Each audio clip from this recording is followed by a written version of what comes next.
Gravando. Pronto. Então, boa tarde. Seguindo a nossa programação da Feira de Profissões, que esse ano adotou um formato online devido à pandemia, e o Departamento de Ciências do Consumo resolveu fazer um prolongamento dessas atividades e apresentar alguns tópicos, alguns assuntos que é de interesse de todos, inclusive de quem já está dentro da universidade, também para quem quer chegar. A gente chegou à conclusão de que falar sobre a pós-graduação também tem tudo a ver com esse fator de decisão de quem quer entrar e de quem está na universidade para mobilizar mais a comunidade. A gente tem duas áreas de conhecimento dentro do curso que chega até criar assim, não, eu sou da área de saúde, de alimentos, não, eu sou da área de humanas, e aí chega a gente ter esses certos dilemas de pensar no nosso futuro. E eu vejo a pós-graduação vinculada ao departamento como uma das possibilidades de se especializar em alguma dessas áreas, certo? Então, eu estou aqui hoje com a professora doutora Maria Inês Sucupira Maciel, que é a coordenadora do Programa de Graduação de Ciência e Tecnologia de Alimentos. Seja bem-vinda, professora. Boa tarde, obrigada. Boa tarde a todos e a todas que nos ouvem, né? É com grande satisfação que eu estou aqui para a gente conversar um pouco sobre a pós-graduação em Ciência e Tecnologia de Alimentos. Professora, eu gostaria de saber, não só eu, mas também para quem vai entrar, que essa informação é muito importante, a gente saber quando que foi aberta, então, essa pós-graduação e quais são as linhas de pesquisa em quais a gente pode desenvolver e o que está sendo desenvolvido hoje. Olha, o programa, tem 13 anos, né? Porque a gente começou a fazer a proposta em 2006 e mandou-se para a CAPES. E foi aceito, passou em 2006, então a primeira turma começou em março de 2007. E então são 2 anos. E desde lá de 2007 até hoje nós estamos na ativa, né, e trabalhando na área de, como o nome já diz, a área é uma área única, Ciência e Tecnologia de Alimentos, que está ligada à área de Ciência de Alimentos na CAPES. Eu queria chamar a atenção, antes de falar um pouco, que para dar uma explicação, que muitas vezes várias pessoas, quando chegam ao nosso programa, os que passam, inclusive, que ingressam, que eu sempre faço uma semana de acolhimento, e a primeira palestra é exatamente explicando sobre o que é a pós-graduação, e eu gosto muito de separar, e que existem, vocês falam muito, pós, precisa entender o que é pós-graduação. E há 2 tipos. Uma que é a pós-graduação lato sensu e a outra é a pós-graduação stricto sensu. Então, tem uma grande diferença. Uma única coisa que eles se assemelham é porque ele é depois da graduação. Então, só pode fazer após um curso superior. Agora, quando você vai fazer a pós-graduação lato sensu, que não é a nossa, lato sensu, que antigamente se chamava muito de especialização. Então, esse é um curso para dar, geralmente, o que deveria ser feito é depois que a pessoa sai da universidade, vai trabalhar, e aí depois quer renovar, quer se atualizar. Então, vai fazer este curso de especialização, que geralmente é 1 ano, tem muito menos créditos, muito menos rigoroso, e não é reconhecido não segue as regras da CAPES. O outro curso de pós-graduação, que é o stricto sensu, que aí ele divide-se em 2 cursos, mestrado e doutorado, é o nosso. Esse PGCTA, ele é o mestrado, ou a pós-graduação stricto sensu, ligado à CAPES, então tem muito mais rigor, muito mais exigências, a gente não é tão livre, tem que seguir as regras da CAPES, não é nem as regras da Universidade Federal Rural de Pernambuco, são as regras mais da CAPES. Então, é muito exigente, eu acho ótimo, e a gente chama assim, programa mais acadêmico. Então, é uma iniciação para quem quer seguir a carreira de universitária, a acadêmica, quer ser professor, porque aí faz o mestrado e faz o doutorado, que é após o mestrado. Então, nós só estamos com o curso de mestrado. Então, o mestrado, ele dura 24 meses, é o máximo que a gente tem, que deve ser feito em 2 anos. E aí, nós temos no nosso mestrado, tem a linha, que é a área que eu já repeti, Ciência e Tecnologia de Alimentos, e duas linhas de pesquisa, que a gente chama de Ciência das Matérias-Primas Alimentícias e dos Resíduos Agroindustriais, e Desenvolvimento de Produtos e Processos de Alimentos de Origem Vegetal, Animal e Microbiana. Mas dentro dessas 2 linhas, tem uma infinidade de assuntos que a gente vai poder trabalhar. Então, desenvolver. E o que a gente sempre coloca para o programa, como ele é o único aqui em Pernambuco, eu gosto sempre de chamar a atenção, ele é o único aqui em Pernambuco, eu acho que ele deve se envolver com matérias-primas da nossa região. E é aí que a gente trabalha com principalmente eu que tenho minha linha de pesquisa de origem vegetal, mas tem outros professores que têm a linha de pesquisa com origem animal. Mas a gente sempre chama atenção para estudarem nossas matérias-primas. Então, frutas tropicais e frutas da nossa região, do nosso bioma. A gente chama o bioma da Caatinga. Então, também aqui do sertão. Então, todas as matérias-primas de origem vegetal e também animal. Então, estudar a cabra, leite de cabra, envolver mais o que nós temos na nossa região para destacar e também dar subsídios para as pequenas e médias empresas, porque é uma coisa que a gente precisa dar ajuda, porque o nosso programa deve fazer as pesquisas científicas, pesquisas mais aprofundadas. Então, quem quer ir para o nosso programa, aí eu acho assim, precisa gostar mais de pesquisa e de laboratório.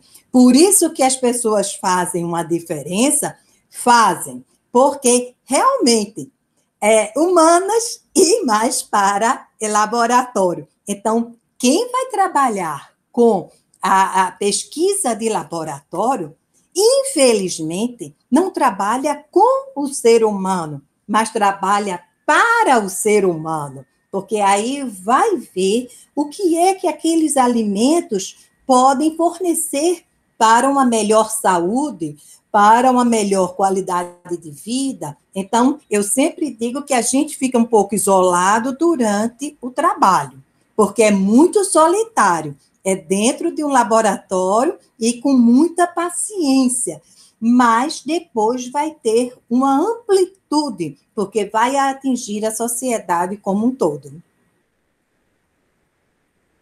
Professora, e em relação agora, durante a pandemia, como a pandemia chegou a afetar esse trabalho, já que a gente ficou não presencialmente na universidade, a gente está tentando administrar aos poucos essa relação, essa nova dinâmica da nossa vida entre a universidade e a proteção dentro do isolamento. Aí eu queria saber como que foi a atuação de vocês com o CTA para a gente desenvolver esse trabalho, porque com certeza tinham pesquisas em andamento que não poderiam ser abandonadas para a gente não perder os resultados, né? Eu gostaria de saber como foi essa experiência e como está sendo, né? Pois é, foi um problema muito sério. Atrapalhou demais, atrapalhou a vida dos nossos alunos, muito. Então, passamos um tempo... Em termos de aula, não, a aula pôde ser dada remotamente, nós não paramos, tivemos o primeiro semestre de 2020 e o segundo semestre de 2020, que está finalizando agora. em termos... Agora, aquelas disciplinas que precisavam de prática, nós deixamos para o segundo semestre, mas, mesmo assim, prejudicou um pouco. Não vou dizer que prejudicou muito. Agora, e principalmente os trabalhos de laboratório. Só que, quando houve uma melhora, uma abertura, nós pudemos abrir o laboratório. Os nossos laboratórios do Departamento de Ciências do Consumo ficaram abertos. Isso porque eu agradeço sempre e falo muito, o nosso técnico do laboratório, ele é jovem, ele ainda está fazendo curso de engenharia química, então ele é muito dinâmico e ele disse, não, professora, vamos continuar, porque ele não era obrigado a ir, não era, mas ele quis, hora nenhuma eu disse para ele, você vai, e ele que foi, e a gente combina com os alunos, 2 ou 3, porque nós temos 3 laboratórios, então a gente procura saber e vai marcando, com antecedência nós temos uma planilha, e cada dia vai uma para fazer isso, para dar continuidade, porque tiveram alunas, a minha orientanda mesmo, que é do curso Economista Doméstica, ela ficou louca. Professora, eu não posso parar. Eu digo, calma, Thaís, calma, você vai fazer. E ela está conseguindo fazer. Ela, pela regra geral, era para ela defender em fevereiro, mas a CAPES já aceitou, já disse que vai prorrogar. Vai prorrogar por um período, ficou de 3 a 6 meses, e ela recebendo a bolsa. Então, menos mal. Isso foi muito bom. E é assim que a gente está levando. Outros defenderam a dissertação, diminuiu o projeto, diminuiu a dissertação. Nós tivemos essa semana, segunda e terça, 2 alunos meus defenderam a dissertação a tarde inteira. Só é interessante porque tivemos a banca, um professor da Unicamp. Então, ele que nunca poderia participar, porque a gente não tem condições de estar gastando dinheiro, e ele participou, que é uma pessoa que mais entende sobre spray dry, que a gente chama, que é a atomização. Então, ele passou na segunda e na terça participou da banca do aluno. E ele sabia da dificuldade, então foi mais curta. Algumas análises não puderam ser feitas, mas é a pandemia. Nós estamos vivendo num tempo atípico. Eu sempre falo que é como se fosse também em época de guerra, em época de pandemia, a gente tem que fazer as coisas do modo que pode. Agora, também não podemos parar. Eu acho que se a gente ficasse lamentando dentro de casa, presa, sem fazer nada, aí é muito pior. Eu, particularmente, o tempo está assim, correndo, quando eu vi já é Natal para a semana, meu Deus do céu, de trabalho que eu tenho para fazer. Então, não sinto o tempo passar, mas sem ter as outras consequências, porque você fica aqui o dia inteirinho nesse quarto aqui, meu trabalho o tempo todo nessa oficina, a estar corrigindo, a estar orientando, a fazendo orientação online, como a gente está conversando agora, porque eu tive 2 alunos de PIBIC que também apresentaram online, fizeram a apresentação maravilhosamente, 2 alunos de economia doméstica que vão se formar.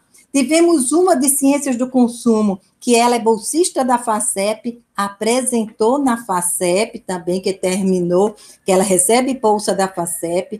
Então, é isso, a pós-graduação realmente, e hoje mesmo, até a professora Raquel, a gente estava conversando antes, a reunião da Câmara, já a pró-reitora de pós-graduação, ela até já falou, a gente já vai se reunir para pensar como vai ser para o ano.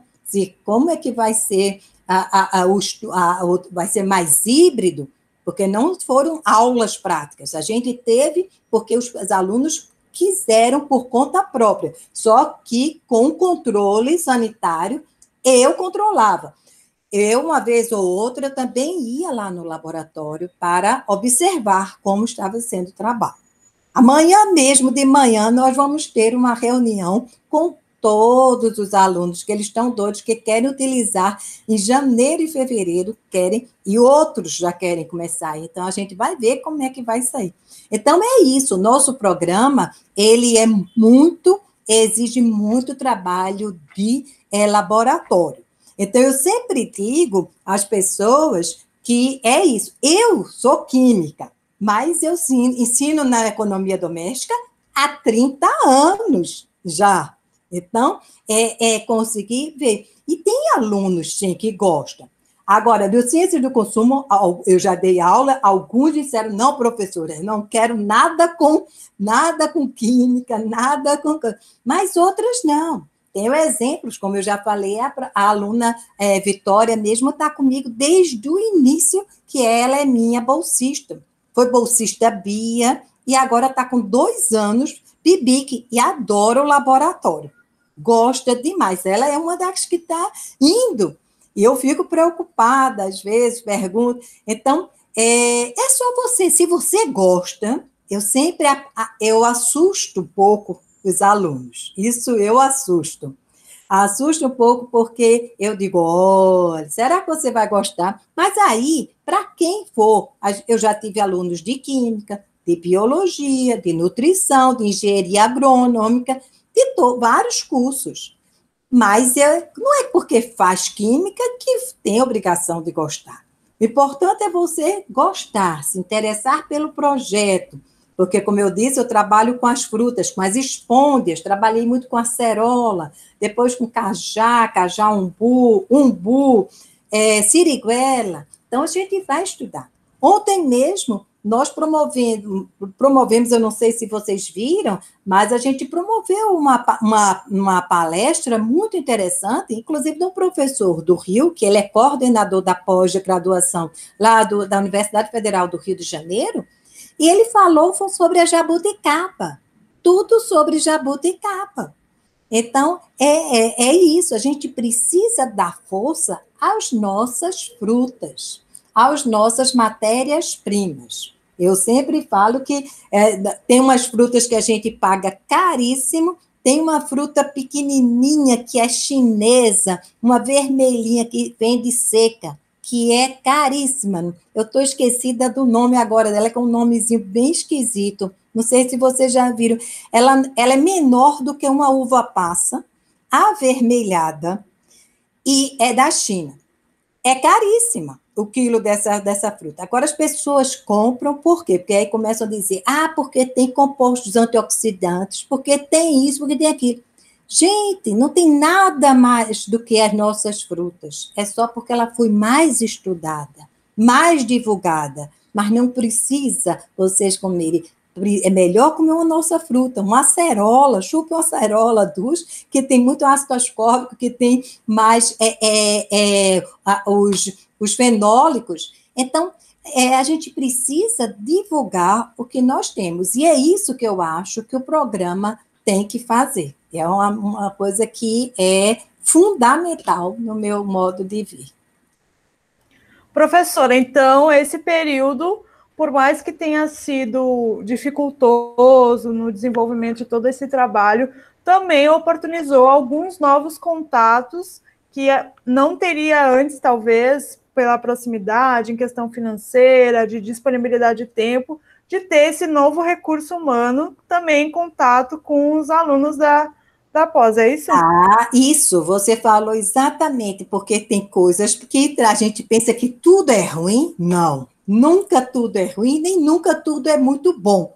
Então, tem os equilíbrios e tiveram várias coisas boas nessa pandemia. E você vê essa necessidade de falar com as pessoas e de trocar, por causa que foram muitas palestras online, muitas mesas redondas. Então, eu entrei em contato com este professor, um professor jovem, que é coordenador do programa, um programa que tem uma nota muito melhor, que eu esqueci de falar, a CAPES, ela avalia os cursos de pós-graduação de 3 a 7. E abaixo de 3, ela já não deixa mais funcionar. Então, você tem que ir subindo até chegar a 7, que é o nível de excelência. Esse nível de excelência, infelizmente, que aí isso me dá também uma tremenda raiva, porque, infelizmente, no Nordeste nós temos pouquíssimos cursos. Pouquíssimos cursos. Na Rural, nós não temos nenhum com nota 7. E na UFPE, nós temos, parece que era 1 ou 2, eu nem vi mais. Então, é muito difícil. E aí, nós passamos até para 4, ficamos muito satisfeitos. E aí, agora voltamos, agora não, há 3 anos atrás, voltamos para o 3. E isso me incomoda muito. Então, com essa pandemia, eu consegui, conheci esse professor, muito aberto, e aí nós estamos fazendo uma colaboração. Estamos organizando um termo de colaboração, e o programa vai ajudar a gente. Então, 4 professores do programa vão ser professores do nosso programa. Então, para poder elevar a nossa, porque eles são 5 e vão passar para 6. Então, a gente quer pelo menos passar para 4. E aí eles vão dar essa ajuda, porque já estão com equipamentos melhores, e também a gente precisa de mais gente. O nosso curso aposentaram vários professores, e aí fomos perdendo. Então, agora eles vão entrar, e acho que vai ser muito bom, porque, inclusive, ele deu uma disciplina para os nossos alunos. Terminou a semana passada. Quarta-feira passada terminou a disciplina, e por isso que nós marcamos a palestra ontem. E ele ficou muito satisfeito, e ele abriu também para alunos de doutorado de lá do Rio. Então, os nossos alunos fizeram trabalhos em conjuntos, apresentações de artigos. Então, foi muito interessante esse entrosamento. Foi muito bom. Ele ficou muito satisfeito. Ontem ele falou comigo, e ele está, inclusive, participando da seleção, porque nossa seleção foi interessantíssima, porque sempre tem muita procura. Foram 67 pessoas que se inscreveram em tempo de pandemia, tudo online, 67. É muita coisa. E só três inscrições é que foram indeferidas por problemas de documentos errados. Mas ele ficou impressionado, ele disse, eu nunca vi tanta gente interessada com o curso. O dele, ele disse assim, nossa, a gente tem 10, 11 pessoas só procurando lá no Rio. Que coisa boa. Eles ficaram impressionados.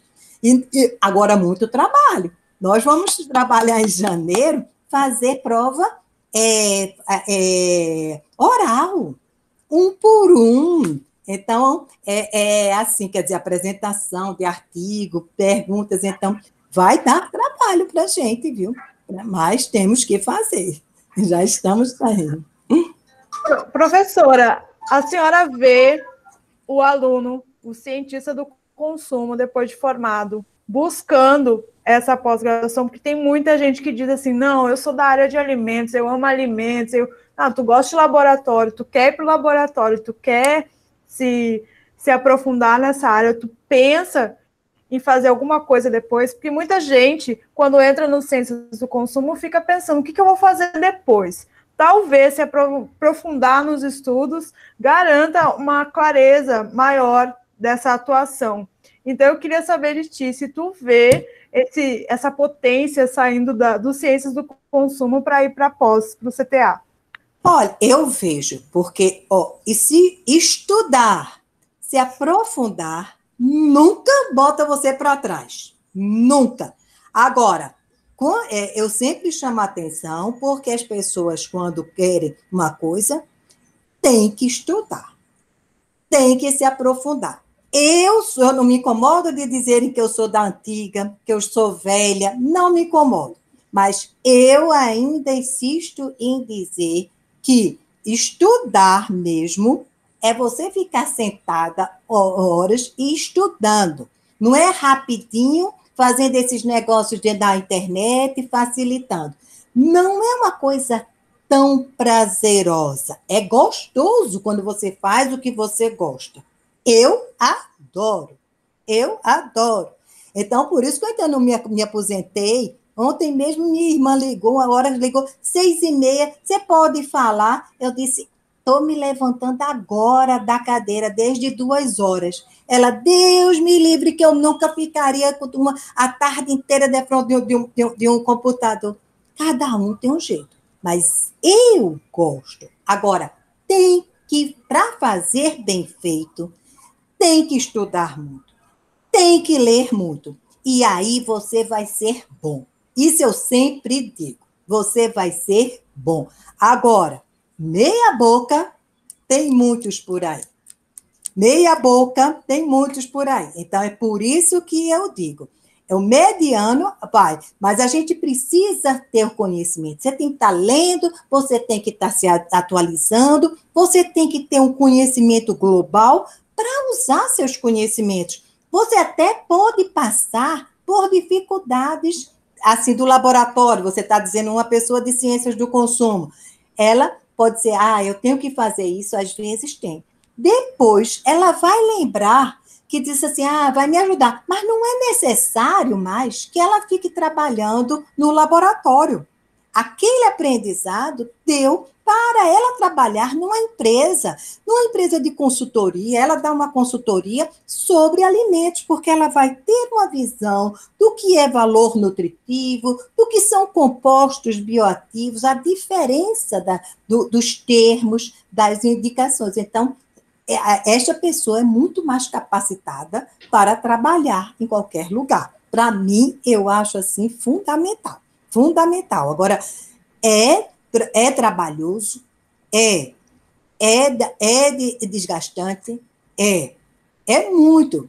Mas todo mundo que quer fazer alguma coisa séria passa por isso. Eu fiz isso e estudei fora, para me aperrear muito para chegar a falar na língua, a apresentar tudo, e consegui. Agora, foi tranquilinho? Não, eu acho que eu gastei mais horas estudando do que um nativo da língua inglesa. Mas era o meu objetivo. Então, de uma vez que você tem um objetivo, você consegue fazer. Você consegue fazer. Professora, muito obrigada pela tua participação, por ter aceitado esse convite. A gente considera que pensar também nessa possibilidade da pós-graduação é um convite, é uma amplitude no olhar para essa escolha de se tornar um cientista do consumo, e a área de alimentos tem muita gente apaixonada por essa área, e eu acho que assim, a gente pode fazer essa ligação de sair das ciências do consumo e ir para o PGCTA, não acha? Pode, como eu disse, pode. Agora vai estudar mais um pouco. Eu insisto em dizer isso, vai estudar. Porque quando eu dei aula na turma, eu ainda não dei aula para você, mas eu já dei aula numa turma, só um grupo que passou por mim. E alguns reclamavam. Professora, para que eu tenho que saber essa reação? Para que? Eu digo, tem que saber a reação de Maillard, tem que entender o porquê. Um doce de leite mais escuro, às vezes as pessoas têm mais gostam. Mas eu gosto de um doce de leite bem escuro. Aí você pode gostar. Agora, ficar consciente que está consumindo um produto com substâncias mais tóxicas do que um produto que tenha uma cor mais clara. Então, isso... o cientista do consumo, é interessantíssimo saber. Agora, para mim, eu não acho que saber só superficial. Aí é que é o problema. Não, eu estou sendo sincera. Vai dizer assim, não, como que ocorre? Por que ocorre isso? Porque então vamos diminuir, já começa até aí, diminuir o açúcar. Vamos diminuir a quantidade de açúcar, vamos botar menos açúcar, tem gente que fazia 100% quantidade de leite e quantidade de açúcar. Isso, há muito tempo atrás, não se faz de maneira alguma. Está se diminuindo 50%, 80% de açúcar, 70%, 50%. Eu já fiz um doce, quase ninguém gostou lá na sala, no laboratório, com 20% de açúcar. Com 20% de açúcar. Mas não fui eu que inventei, não. Já fazem no Rio Grande do Sul, Santa Catarina, já fazem esse doce de leite com 20% de açúcar. Mas o nordestino é puro açúcar, eu chamo assim. Eu adoro coisa doce. Então, realmente, até isso a gente tem que ensinar e entender por que eu tenho que diminuir o açúcar, por que eu tenho que diminuir o sal. Então, quando eu entrei na universidade, há séculos, né, não foi aqui, foi em Brasília, eu tirei o açúcar do café quando eu tinha 17 anos. E desde lá não tomo. Mas eu aprendi em química orgânica, as reações do açúcar, o que poderiam fazer. Lá naquela época já se falava do açúcar que poderia fazer mal. Então, a gente tem que ir entendendo o porquê. E aí, conscientemente, tirando. E a outra coisa que eu me lembrei agora, que também é uma área que a gente não faz muita pesquisa lá, assim, em termos no programa de pós-graduação. Eu faço, inclusive, com o pessoal da graduação, que é trabalhar com os rótulos, que aí eu acho fundamental para o cientista do consumidor.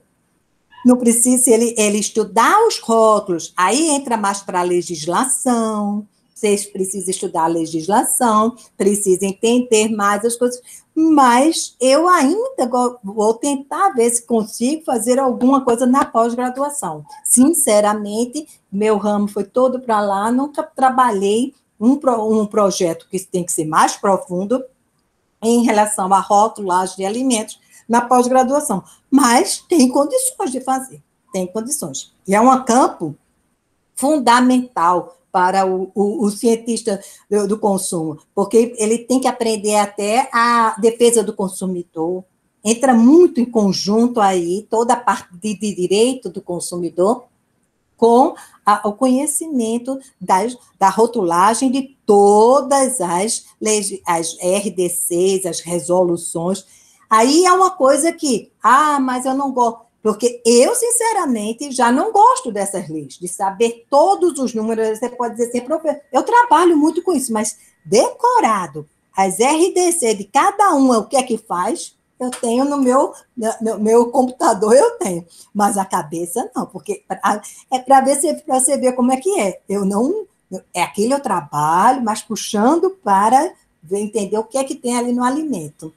Mas é muito bom a gente juntar os conhecimentos, quem quer estudar, apareçam lá, porque é muito interessante, é empolgante, e conhecimento é sempre bom, gente, é sempre bom.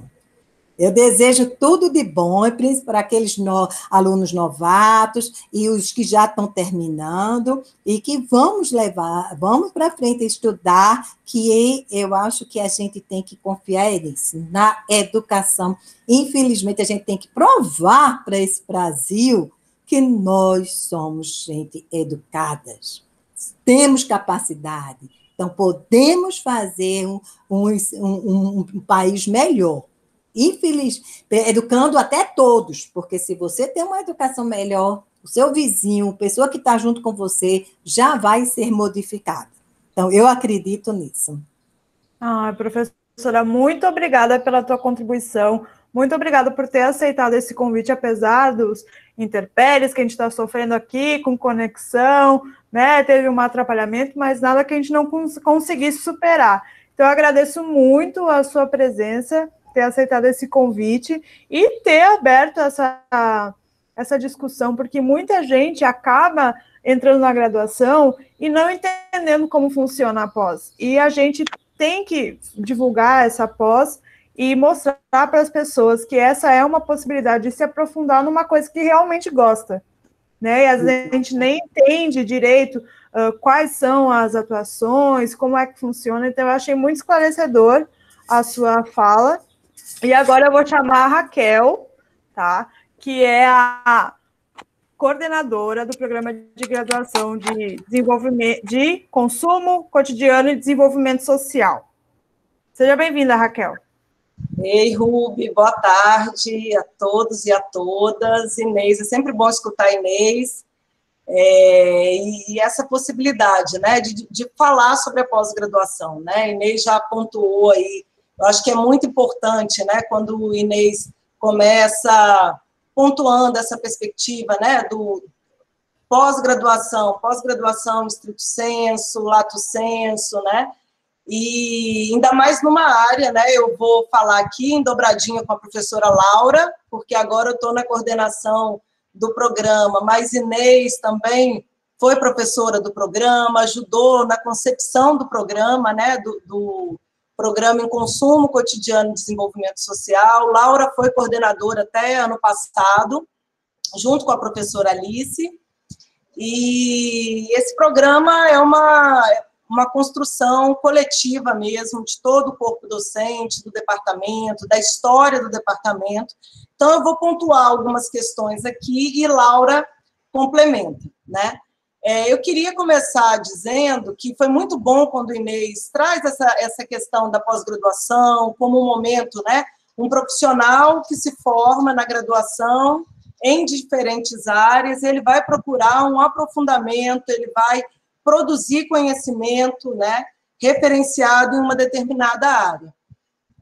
Eu acho importante situar, né, que para os estudos do consumo, como a gente está numa área pioneira, né, eu acho que não só no Brasil, mas no mundo, né, você começa a se voltar para o fenômeno das relações do consumo, a gente tem uma perspectiva que é uma perspectiva, acho que o gene, né, da discussão, ele é em si, né, interdisciplinar, transdisciplinar, né, não tem muito como falar de uma área que comporte a multidimensionalidade, né, das possibilidades aqui relacionadas à questão do consumo, né.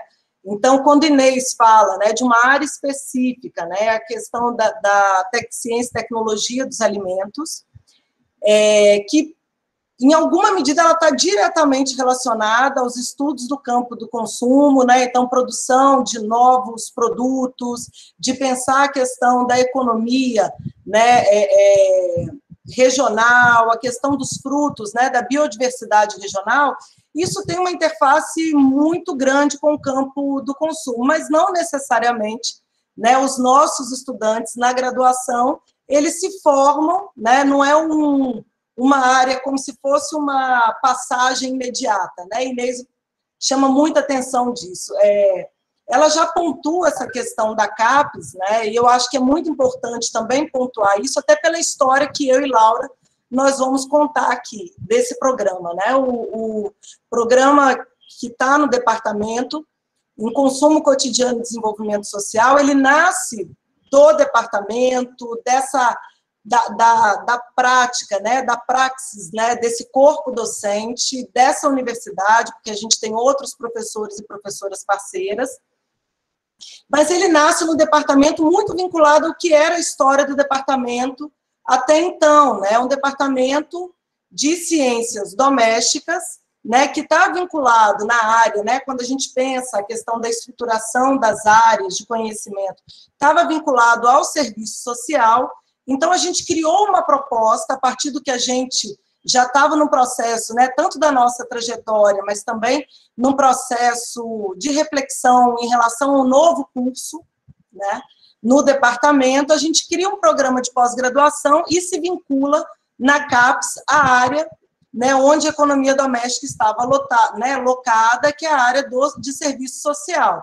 Isso, para a gente, teve um impacto, teve um efeito, porque vocês, né, quem está chegando no curso ou está conhecendo o curso, pelo que vocês vivenciam na graduação, vocês já percebem que é muito difícil você comportar, né, essas reflexões numa área específica, né? Então, Inês vem aqui representando ou trazendo essa reflexão a partir da área de ciência e tecnologia de alimentos, mas a gente tem aí, eu e Laura, a gente está numa área no departamento, a gente trabalha muito com as questões de gênero, as questões étnico-raciais, agora a gente está discutindo a questão do direito às cidades, a gente tem trabalhado a questão das subalternidades. Michele estava aqui participando com a gente, trabalha os aspectos relacionados às crianças, adolescentes, direito do consumidor, questão da economia, desenvolvimento, né, de novos produtos. Se fosse para falar de toda, né, de quem é o corpo docente do departamento,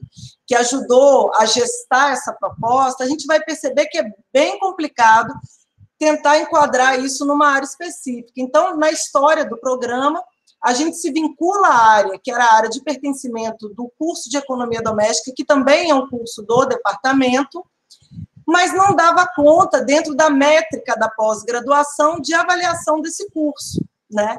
Então, isso é uma questão importante, né? Lógico que eu até, Inês e Laura, têm até mais condição de falar disso do que eu, mas eu acho que isso é importante pontuar, porque eu estou apresentando aqui, né, como coordenadora agora, né, mas Laura tem uma apropriação dessa história, que foi coordenadora desde o início, né, ela e a professora Alice com um protagonismo muito grande para pensar a proposta desse programa, né, a gente está no processo de reformulação, né, eu assumi a coordenação num processo de encerramento de uma fase, que era essa fase de um programa vinculado à área do serviço social, na CAPES, né, que trabalha com outras questões mais voltadas, que a gente também trabalha, né, mas de modo mais específico, com uma incidência, né, maior nesse campo, avaliado por esse campo, né, mais da questão das políticas públicas, as políticas sociais, a questão da relação com o Estado, e a gente, na história desse programa, a gente perpassou por diferentes áreas, né? Eu vou falar um pouco aqui, eu organizei um pouco essa abertura, né, dessa fala, trazendo um pouco dessas temáticas, de quem, né, da composição desse corpo docente, e hoje a gente está no processo, a pandemia nos alcançou no momento que a gente estava se organizando, né, vinha num processo de reestruturação da proposta para apresentar uma outra proposta de um programa de pós-graduação, né, mais vinculada às reflexões das relações de consumo no departamento, muito provavelmente numa área interdisciplinar, na CAPES, que perpassa, né, o que tem que não esteja numa métrica tão rígida de uma área ou de outra, mas que ainda assim tem uma métrica, né? Não é solto, não é qualquer área, mas acaba tendo uma outra forma de avaliação, porque a essência da reflexão ou desse departamento é uma essência que se volta muito, ele acaba atravessando diferentes áreas, né? E isso é muito fácil vocês perceberem pela própria composição, né? A questão das áreas do departamento, a gente tem uma área que se volta mais para a questão das relações com a sociedade, o Estado, né? E uma área que se volta mais para esse aporte da tecnologia, né? A gente acaba falando, as duas áreas são técnicas, mas uma é mais técnica no sentido, né, do tipo de ciência, do tipo que, por exemplo, na área que a gente fala que é uma área mais social, as duas são sociais e as duas são técnicas, né? Mas a gente não vai estar, por exemplo, mais vinculada à questão do laboratório, a gente está refletindo a partir, né, de métodos, né, com um aporte mais voltada para pesquisas mais quali, né, mas sem esse... O tipo de produto é um tipo diferente. Então, eu acho que é importante pontuar isso, eu achei maravilhoso Inês ter pontuado isso desde o início, né? Então, eu vou trazer um pouco dessa história para a Laura aqui, né, nesse diálogo com Laura. É um programa que ele nasce nessa perspectiva, ou com essa dimensão de uma ou uma transdisciplinariedade, a gente percebe isso até pelo corpo docente, o próprio departamento hoje tem essa característica, né? A gente tem Marinês é química, Laura é socióloga, Deise é antropóloga, Josiana, economista doméstica, a gente tinha, né, Marcelo é um professor desse programa, trabalha muito com as questões de semiótica, né, então, da área de comunicação, a Salete também, vinculado ao programa, na área de comunicação, Romilson, da área de administração, né, professor Luiz Maia, economia. Então, assim, Celiane também esteve vinculada, Etienne, né, na área têxtil. Então, a gente tem Alice trabalhando com as questões, né, voltadas para a questão de moda, Alice, a formação de Alice é arquiteta, né? Então, a gente, eu acho que tem aí um entusiasmo desse início de pensar uma pós-graduação, onde se produziu muita coisa importante, muita coisa que eu acho que até estruturou o que é hoje a graduação, né, de ciências do consumo, reflete muito isso, né? É um programa que inicia em 2013, com duas áreas, né, de concentração. A primeira, culturas do consumo, e a segunda, cotidiano, bem-estar e desenvolvimento social. Por esse programa, a gente passaram 77 pesquisadores, né, discentes, mas aí são hoje muitos e muitas são nossos companheiros e companheiras de reflexão, né? A gente teve 55 dissertações defendidas no programa, 11 estão agora em etapa de conclusão, né? 6 estudantes ficaram nesse meio do caminho, porque, como Maria Inês falou, a pós-graduação, principalmente a pós-graduação estrito sensu. Aí eu sempre lembro, até Laura, que foi da minha banca de seleção no departamento, né? Eu estava muito motivada, eu tinha acabado de começar o doutorado lá na UERJ, em Ciências Sociais, e eu lembro que a gente passou um semestre inteiro estudando Gramsci, e um dos textos do Gramsci, né, um dos cadernos foi falando sobre a questão do trabalho intelectual, né?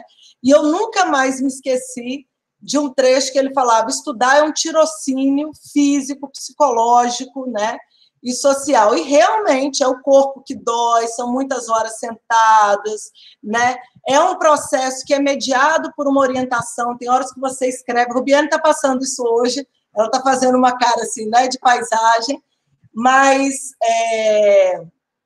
passando por isso hoje na graduação, como Maria Inês falou, principalmente no caso da pós-graduação estrito sensu, ele é uma trajetória, é um projeto desde a graduação, né?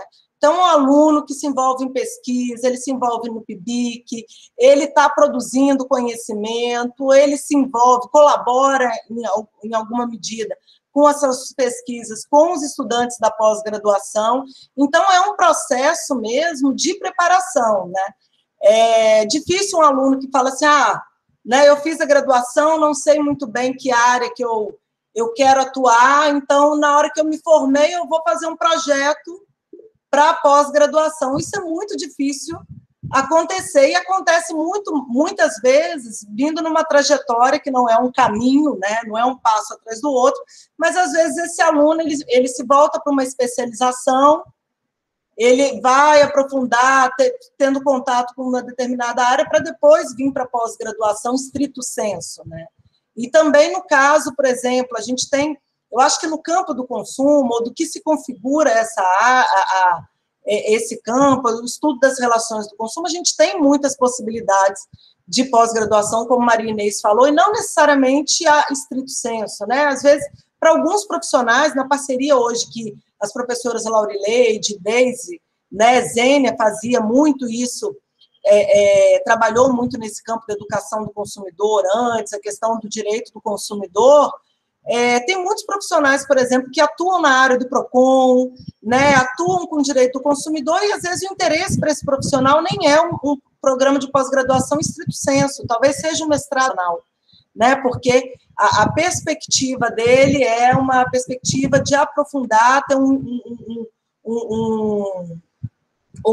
a produção de conhecimento e aprofundar o processo reflexivo, mais numa perspectiva mais da atuação profissional, e não numa perspectiva mais acadêmica, né? Então, isso também é importante refletir. A gente tem, nesse curto período aí que eu estou na coordenação, acompanhando um pouco dos debates da pós-graduação, esse é um debate que está muito colocado, né? Então, será que é sempre o programa acadêmico, né? O programa acadêmico, ele não vai atender todos os perfis, né? Tem até uma discussão que relacionado a alguns programas que começam já no doutorado, né? Tem um processo, são discussões muito novas que estão aí colocadas, o modelo latino-americano, o modelo brasileiro, o modelo de outros países, e que a gente precisa também está acompanhando. Então, nesse programa, né, com essa diversidade do corpo docente, dentro dessas duas áreas, a gente já teve aí 72 discentes, pesquisadores, profissionais ingressantes, né, 55 dissertações defendidas com temas muito diversos, né, na página do programa, né, vocês colocando lá fazendo a busca na página da Rural, ou então no Google mesmo, né, colocando lá PGCDS, com o programa Mestrado em Consumo Cotidiano e Desenvolvimento Social, vocês vão ver a listagem desses trabalhos, assim como no caso do PGCTA também, mas muitos processos, eu estou só pegando aqui alguns, a questão dos mercados públicos, né, a questão do consumo coletivo, né, a professora Josiana orientou muitos trabalhos relacionados a isso, a questão das relações étnico-raciais, né, a questão do consumo voltado. Ontem a gente teve uma aula na graduação, eu e Laura, com duas ex-alunas do programa, Cláudia e Gioconda, que hoje são doutorandas, então muitos dos nossos alunos e alunas já estão no doutorado, e Cláudia, né, estudou a questão do consumo de produtos de cosméticos afro, né, voltados para um segmento específico, vendo como o mercado se apropria dessas dimensões. Gioconda, né, estudou a questão dos processos de enegrecimento e embranquecedores, né, relacionados à questão da publicidade. Esse é um debate, a gente teve aí algumas, né, mas agora eu vi uma propaganda da Boticário, agora nessa época do Natal, Papai Noel negro, né, e um menininho falando, mas como, né? Por que sempre o Papai Noel é branco? Será que quando eu crescer eu não vou poder ser o Papai Noel? Então, a Boticário fez agora uma propaganda, teve uma também no Dia dos Pais. Agora, nesse programa, a gente trabalhava muito com as perspectivas de uma sociedade como a brasileira, desigual, racializada, né, com uma série de opressões, né, que configuram o cotidiano. A propaganda da Boticário do Dia dos Pais com a família negra teve 12 mil dislikes, né? Ela foi veiculada na internet e, no caso, imediatamente 12 mil pessoas falaram, a gente não gosta dessa propaganda. Por quê? Porque isso já está muito chato, ficar falando tudo agora tem que ter representatividade. Então, essa é uma sociedade na qual esses produtos eles vão chegar, produto para quem, né? Produzido para qual segmento, com qual preço, né? Quando o Marinês fala da frutinha da China e as frutas que a gente tem aqui no Brasil, né? E a gente vai falar, por exemplo, né? Pegando essa questão, as famílias negras, elas vivem ou vão adquirir os produtos com metade da renda mensal das famílias brancas.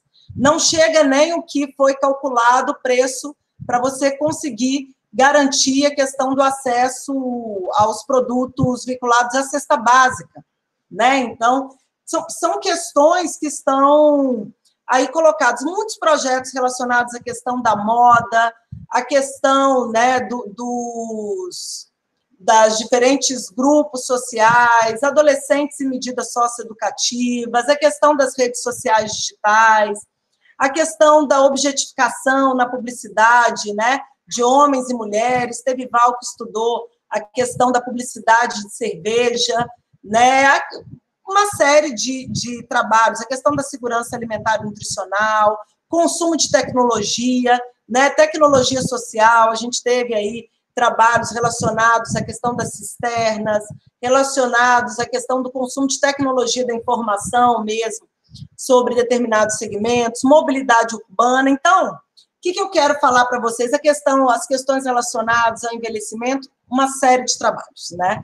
É importante, quem tiver interesse também, e em alguma medida, ir circulando, né? Isso é um acervo importante. Uma das perspectivas que a gente tem para construir uma nova proposta é revisitar essa nossa história. É uma história curta, mas é uma história extremamente rica. É uma história de muito valor e de grande impacto. Tanto é que muitos estudantes estão aí no doutorado, passaram no concurso, são hoje professoras e professoras, né, na universidade, nos institutos federais de educação. Então, eu vou passar para a Laura, Só queria chamar a atenção disso, da complexidade dessa área, né? E talvez por isso tem muitas questões, né? O programa ele está num processo de encerramento desse ciclo, como eu falei, iniciado em 2013, com a colaboração e com a cara de todo o departamento, tanto das professoras que já estavam no departamento, né?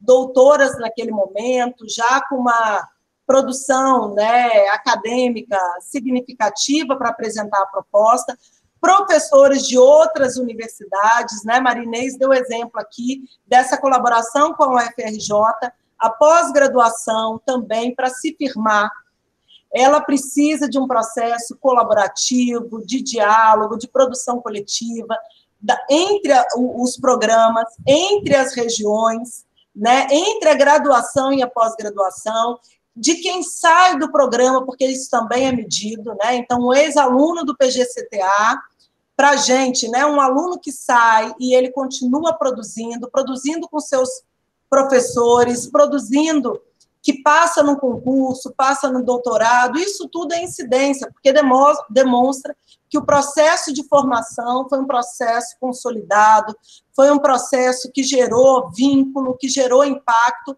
porque a gente não está falando de... como Maria Inês falou, né, a importância da educação e a importância da pós-graduação não é um processo episódico, né?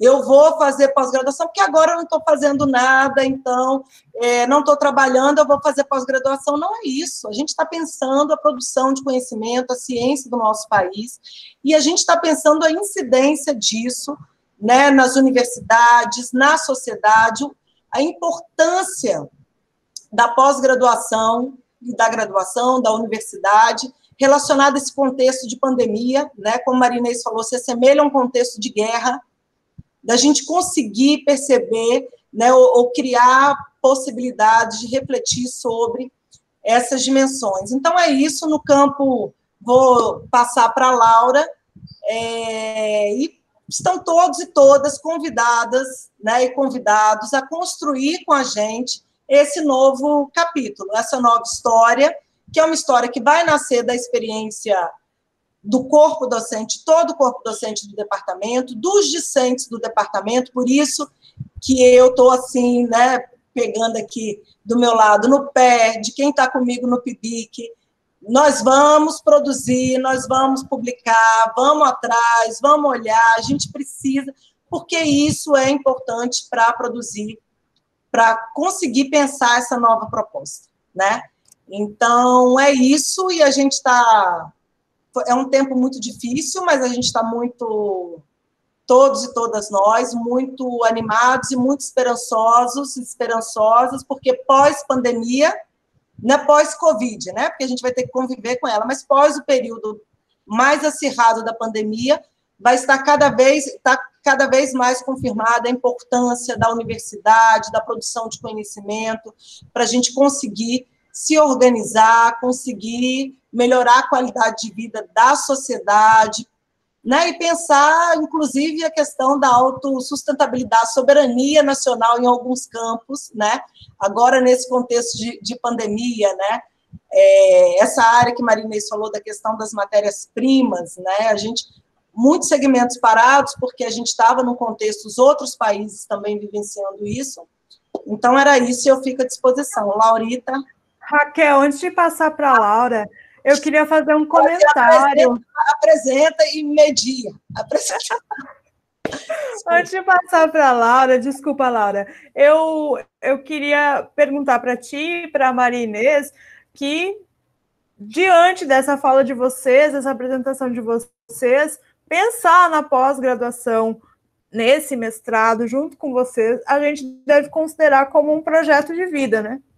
Porque não é uma coisa simples, a gente precisa se dedicar. Eu entrei na universidade já galgando e vislumbrando meu futuro no acadêmico, nessa área, com bastante sofrimento e dedicação, que isso realmente é necessário. Se a gente quer produzir esse tipo de coisa, se a gente quer atuar nisso, a gente precisa se dedicar e nem tudo é 100% prazeroso, né? Às vezes, absorver o conhecimento e produzir o conhecimento é sofrido, né? A gente sabe que é sofrido esse processo de se expandir e de produzir, mas, então, a gente pode considerar como um projeto de vida, né? Não é para qualquer pessoa entrar no programa de pós-graduação, porque vai precisar de muita dedicação, muito suor e muito tempo. É isso, então?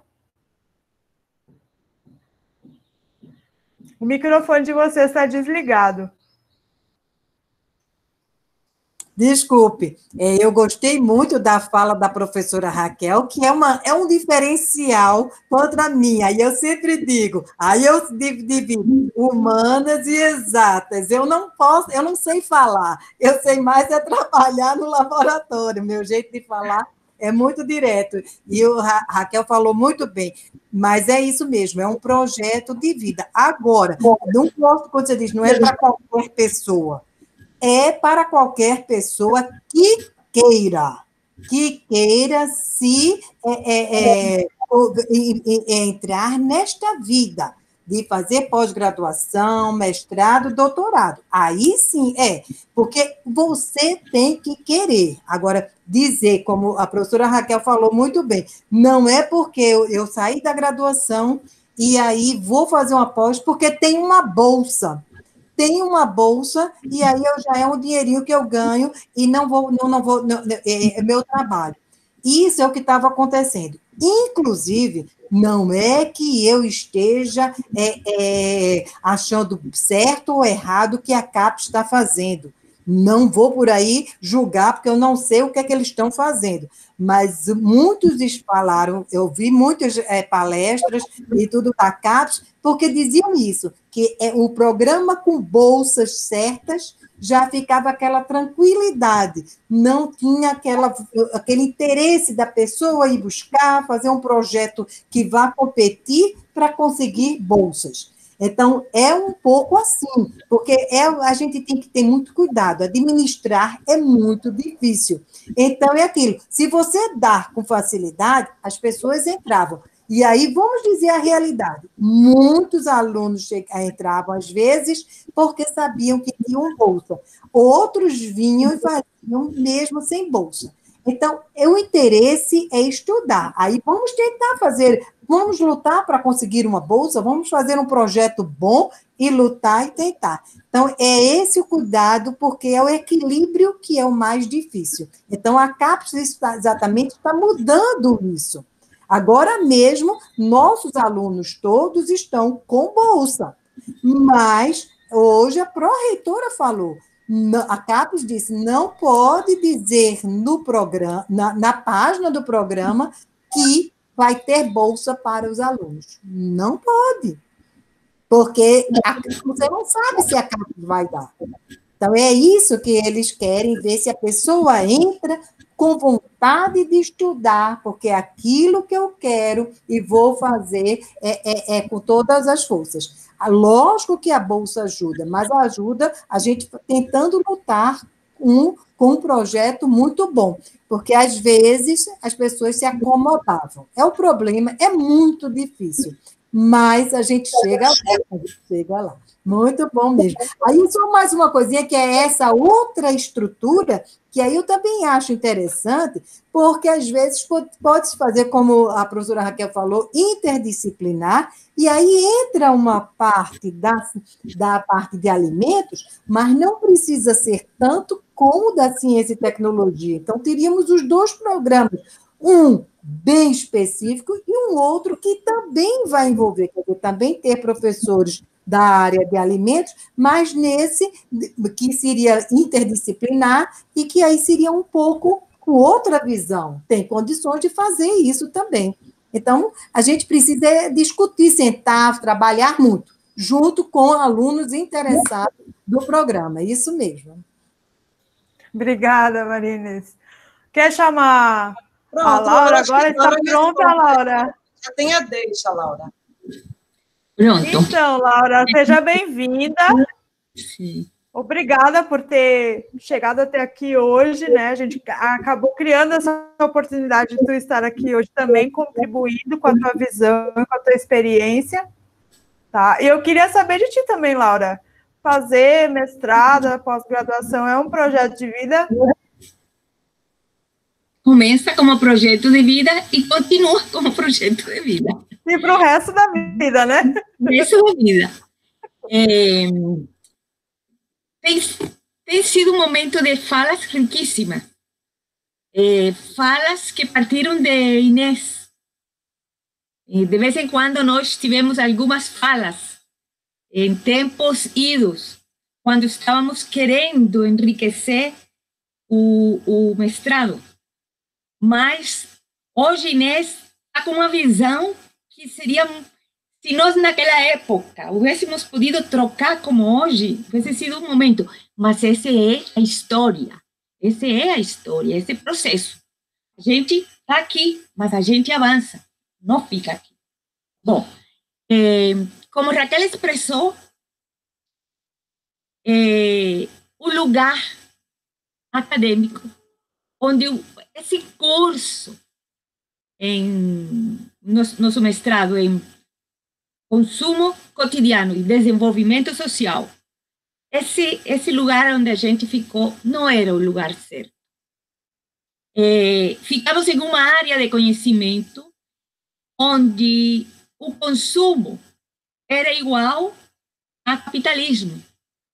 Então, era um curso que se dizia, tinha uma pessoa que já não está mais nesse mundo, por isso não digo o nome, me encontrou uma vez fazendo compra no Bom Preço e me disse, Laura, tu achas que se João Bosco estivesse vivo, tu estarias nesse mestrado? Ele te deixaria ser desse mestrado? Porque você está agora a favor do capital.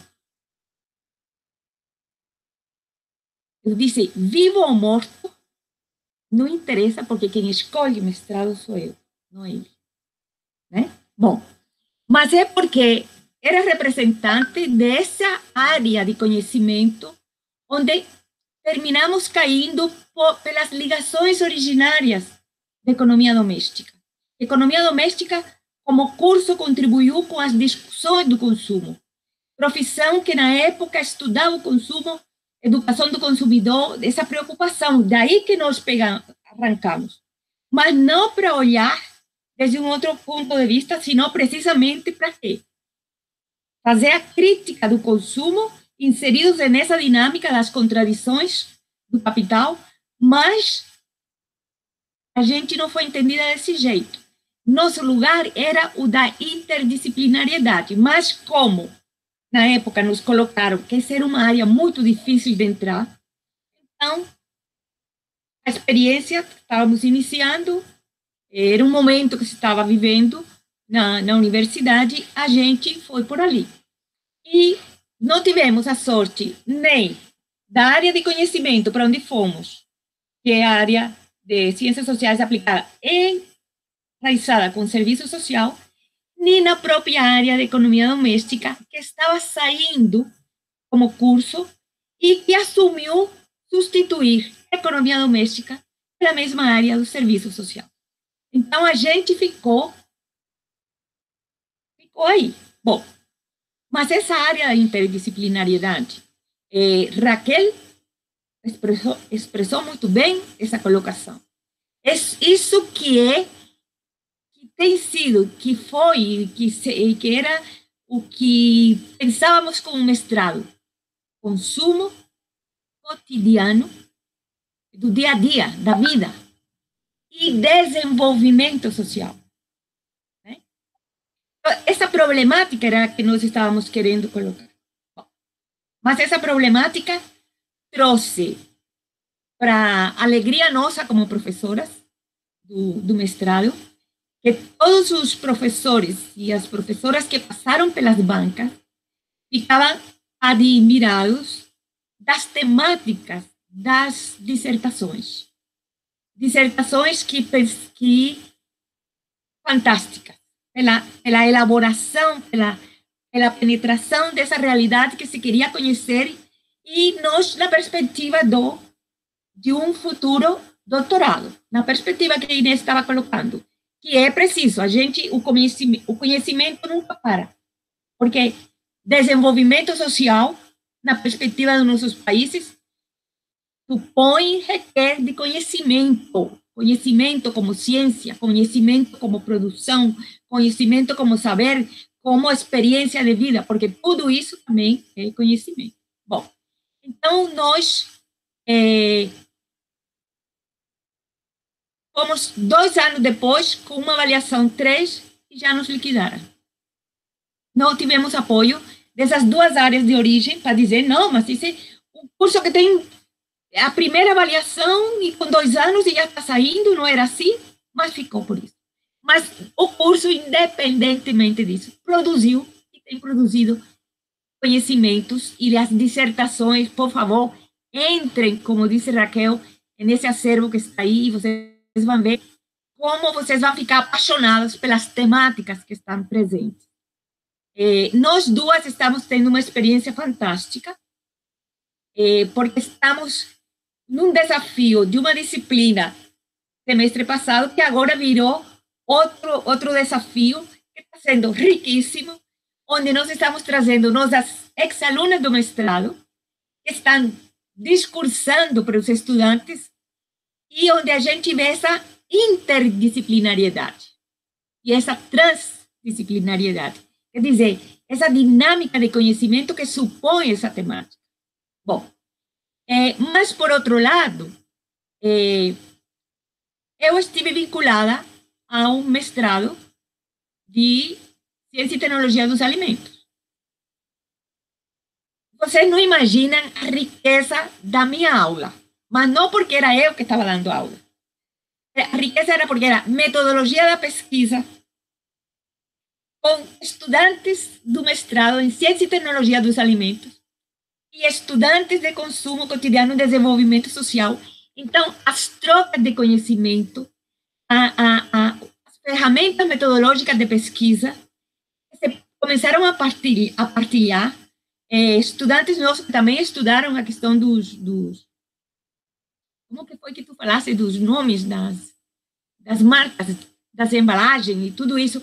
E a gente fez dinâmicas de grupos focais, onde depois, nas dissertações de vários estudantes, apareceu como parte do que foram recolhendo, porque eram coisas muito ricas. Então, essa interdisciplinariedade, onde nós tínhamos área de conhecimento, foi fabulosa e fazíamos defesas, discussões fantásticas. O último curso já não teve tanto e foi pena. No último curso faltou esse momento da ciência e tecnologia dos alimentos, porque como já estávamos com outros dias já estávamos em uma fase que não era mais o mesmo horário de metodologia da pesquisa, então faltava, né? Foi uma pena, porque eu sentia como essa riqueza.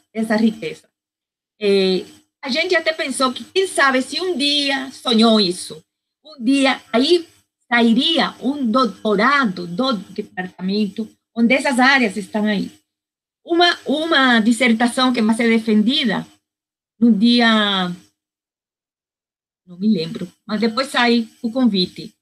É sobre uma aluna do mestrado formada em, como se chama? De gastronomia, e cuja pesquisa, cuja temática de dissertação são as bebidas açucaradas. E tudo que tem a ver em termos de consumo, tudo que tem a ver em termos de saúde, tudo que tem a ver dessa dominação que a indústria da transformação, que visa simplesmente acúmulo de capital, está provocando desde as crianças.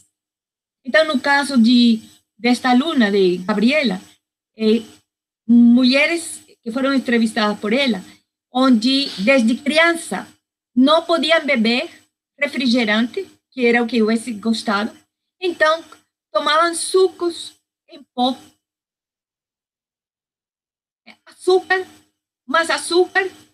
açúcar e anilina, que dava cor no suco que tomavam.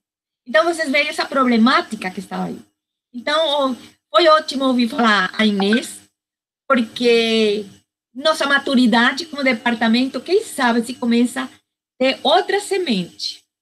a nossa experiência neste semestre, e foi uma turma pequenininha de metodologia da pesquisa, porque muitos estudantes não se vincularam à disciplina. Mas eu tive uma experiência maravilhosa, riquíssima. Não sei se a Anaíde está aqui, e a Ivina também, mas foram com um recurso metodológico bem simples, mas fizemos debate riquíssimo, porque o que ele e ela estavam estudando dava para a gente viajar pelo planeta e voltar. Bom, mas o mestrado em Ciência e Tecnologia dos Alimentos, que está hoje sintetizado na proposta de graduação de Ciências do Consumo, porque são ciências do consumo. São um conjunto de conhecimentos que estão aí, mas não, porque o consumo não é só uma coisa. O consumo não é um bem que se compra e depois, pelo uso, desaparece. Aí tem de tudo. Simbologias, estilos de vida, sentimentos de posse, de grandeza, tudo que ele traz. Essa sociedade está vivenciando isso no cotidiano, mas que muitas vezes a gente não percebe. Agora, com a pandemia, agora com o problema do coronavírus, a gente está desvelando essas dimensões também que começam a aparecer. Por exemplo, a problemática do uso, a propriedade, do uso e do consumo das moradias. Que desenvolvimento tem tido para esse tipo de sociedade? As moradias da maioria da população, que vão contra dos requisitos próprios da defesa e do controle e do combate da própria pandemia que estamos vivenciando. Espaços maiores, distanciamento, recurso hídrico na mão, água.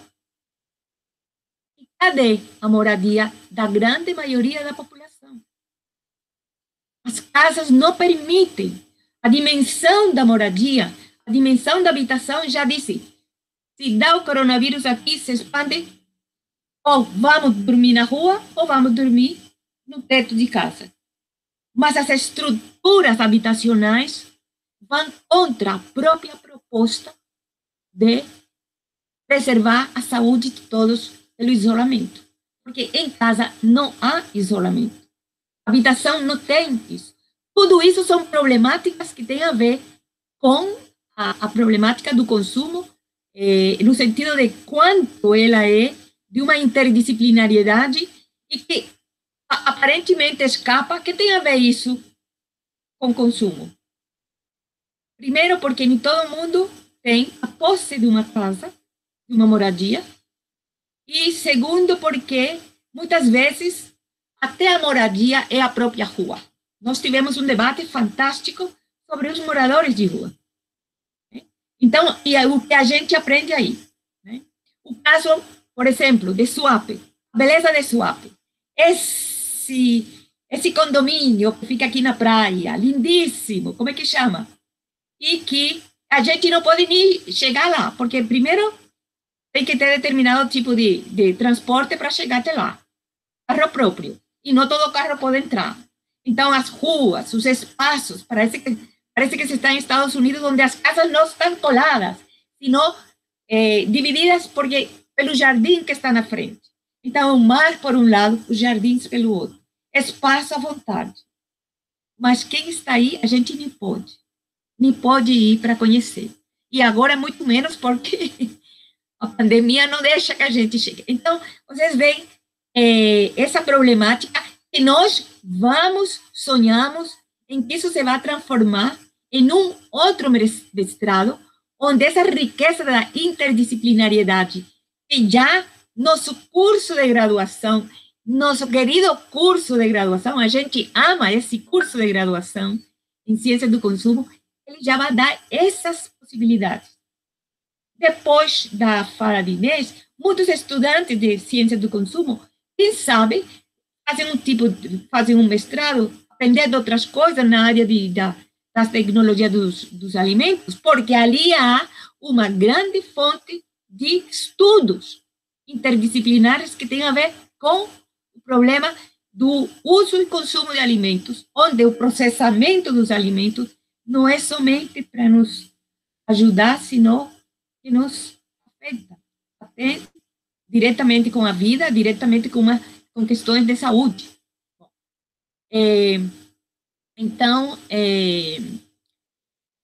nós temos aí um desafio com essa proposta de vida, essa proposta de vida de que o departamento que nasceu como economia doméstica, e o departamento que era das meninas, quando a universidade era cada vez mais sexista, né?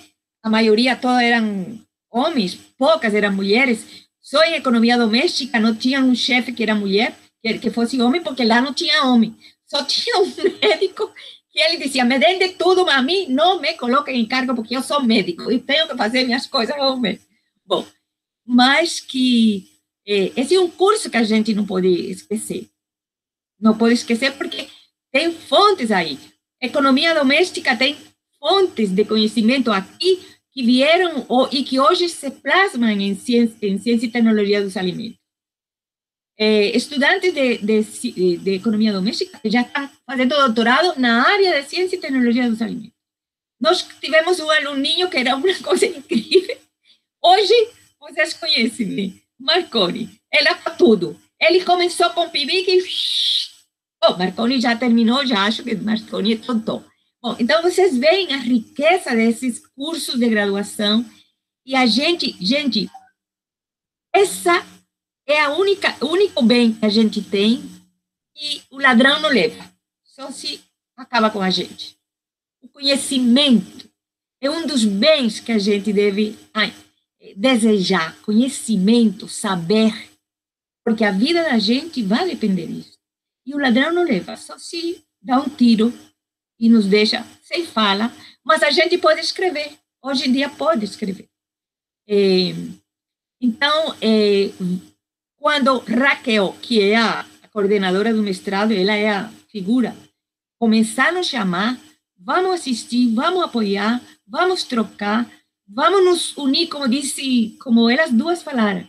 Precisamos de nos, como se diz, de nos integrar, de nos relacionar, de trocar, de amarrar as mãos. Estamos aprendendo isso da pandemia. É uma das coisas que a pandemia nos está dando. É como, para nos salvar com vida, precisamos dessa unidade, dessas trocas. E essas trocas é você lá e eu aqui. Para nos poder proteger. Usar essa coisinha que nunca imaginamos, mas que esse desafio, essa coisa horrorosa, que incomoda, mas é o que nos dá proteção. Então, eu já não miro, eu não olho isso, eu acho tão bonito, muitas vezes fico me olhando no espelho, para ver como vejo um pouquinho, meus olhos, olhem aqui, a pandemia acabou comigo.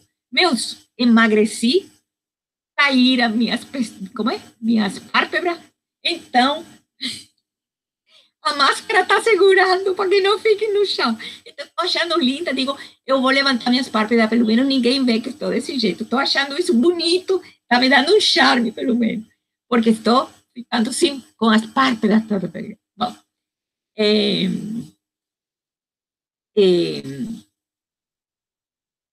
gostaria de alguma pergunta, porque no momento já, tanto do mais global.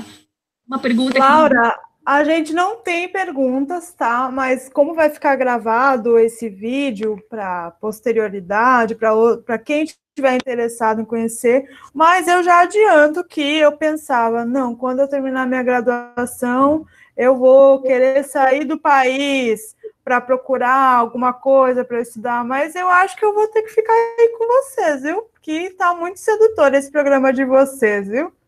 Não sei, acho que eu já me decidi no segundo ano, viu? No segundo ano já me decidi ficar com vocês. Eu não sei o que vai ser de mim agora, né? Já tem o meu projeto para tudo, né? Olha, eu acho... É sedutor mesmo. Olha os grupos de pesquisa que estão surgindo. E os grupos de pesquisa, por exemplo, tem uns, por exemplo, o NUPEM vai ter que ser bem reanimado, que era onde iam muitos, mas depois de que tudo foi se... O NUPEM foi como... sentiu muito isso, né? Então, muitas alunas e alunos que foram convidados para fazer parte do NUPEM, como ativo, né? Eu acho que vai estar mudando. Na minha época, há muito tempo atrás, era interessante ir para fora para fazer estudos, mestrado, doutorado, porque nós não tínhamos aqui. Mas hoje em dia, 2020, o Brasil já tem muito bons cursos, bons professores, boas universidades. O que é importante é pensar na colaboração.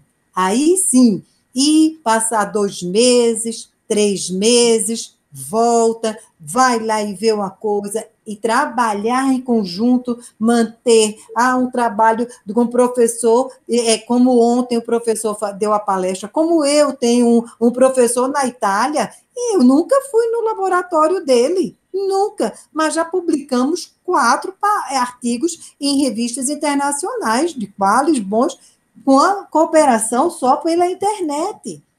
Eu faço aqui, ele faz algumas coisas. Então, esse é que é o importante. Porque antigamente, sim, era de fazer o doutorado, tinha que fazer lá fora. Mas hoje em dia, não. O bom, porque, inclusive, a gente estuda os nossos problemas, agora vai e utiliza algumas técnicas que a gente ainda não pode fazer aqui. Mas a gente tem condições. Então, vocês podem ver mesmo agora aí as vacinas, Butantan fazendo a vacina, o AG fazendo a vacina no Rio. Então, nós temos conhecimento. Agora, o trabalho, algumas vezes, alguma técnica que a gente não consegue, não é em todas as universidades que tem, mas é por isso, ontem o professor estava falando, eu digo, e ele mesmo também dizendo, não, isso é porque eu tenho uma colaboração com o espanhol. Então, é ele que fez essa parte, porque eu me interessei logo, eu digo, que análise maravilhosa é essa? Ele disse, não temos condições de fazer aqui, foi o espanhol que fez, mas não é. Qual é o problema? Nenhum. E vai. Não, foi uma aluna. E professores internacionais são fantásticas. Exatamente. Essa ligação. Ou então aqui mesmo, vocês com Rio, com São Paulo, com Minas, com Rio Grande do Sul, na área de vocês, porque o nosso é mais assim por causa das técnicas de laboratório. Mas eu acho que essa colaboração é muito boa do que você passar 4 anos fazendo doutorado fora. Então, você fica muito fora do Brasil. Aí os estrangeiros adoram vir a estes países latino-americanos aprender em terra o que escutam falar. Então, eles vêm com muita vontade e trazem contribuições. E a ciência é muito global. Como a gente está vivendo num mundo colaborativo, cada vez mais essa vai ser a tendência, e também a gente voltar os olhos para a nossa casa, para a nossa terra, para a nossa população, e estudar o que está aqui, né? Já me convenceu, eu vou ficar na Rural agora para fazer esse mestrado com vocês, já não quero mais ir para a Alemanha, nem para a Europa, vou ficar aqui mesmo, eu vou fazer aqui. A gente vai lá, passeia, dá uma espiadinha na pesquisa do pessoal lá de fora, traz essa contribuição, mas continua na Rural, né? Agora, esse programa é muito bom. O que é importante, que eu sempre falo, que também muitos alunos reclamam, porque quando eu tenho um aluno de PIBIC, eu já falo logo, precisa aprender inglês, porque aí realmente a língua internacional da ciência é o inglês. Infelizmente, né, Laura? Me desculpe, porque às vezes, mas é o inglês. Então, tem que saber inglês. Então, isso que eu digo logo, meus alunos de PIBIC, que eu vou logo, inglês, é português que precisa saber, inglês, português e matemática. Eu acho que em todas as áreas, você sabendo essas 3, você sai bem. Porque nas humanas, nós precisamos também da matemática, que é a matemática que eu digo, e levando para a estatística. Então, 3 disciplinas que desde do inicial, se o iniciante, se do primeiro, segundo, eu não sei mais se é grau, como é que chama, antigamente era primário, no segundo grau, mas o português, nesse caso eu boto o inglês e a matemática para saber. Mas o resto, querendo, aí vai e consegue. Gente, então vamos encerrar por aqui. Foi ótimo ouvir vocês, Maria Inês, a sua explicação sobre como funciona o mestrado foi muito esclarecedor e vai ser para quem assistir depois, porque muita gente tem dúvida de como funciona realmente um programa de pós-graduação. A gente tem essa, como é que eu vou dizer, essa dúvida sobre o que vai fazer, e hoje eu entendi aqui, eu já tinha esse pequeno entendimento de que a pós-graduação é um projeto de vida, mas para mim já entrar na universidade, de onde eu vim e o que eu fiz até aqui já foi um projeto de vida ao qual eu quero me prolongar e quero chegar, se possível, um dia a ser colega de vocês, mas é um projeto de vida realmente. Então, eu fiquei muito estimulada e eu acho que quem assistir essa live aqui depois vai se sentir muito esclarecido com a fala de todas vocês e mais engajado e com mais vontade de produzir essa ciência a esse nível global, né? Porque a gente não precisa mais estar só fincado num lugar, mas também a gente não precisa sair do Brasil para ter a ciência de qualidade e acesso a todos esses programas que são incríveis e abrem muitas possibilidades para todos. Eu quero agradecer a presença de todas. Muito obrigada pelo tempo, pela disposição e por terem aceitado esse convite. Muito obrigada. Podemos encerrar? Foi ótimo, podemos. Foi ótimo. Obrigada. Obrigada. Até lá. Tá certo, então, minha gente. Muito obrigada.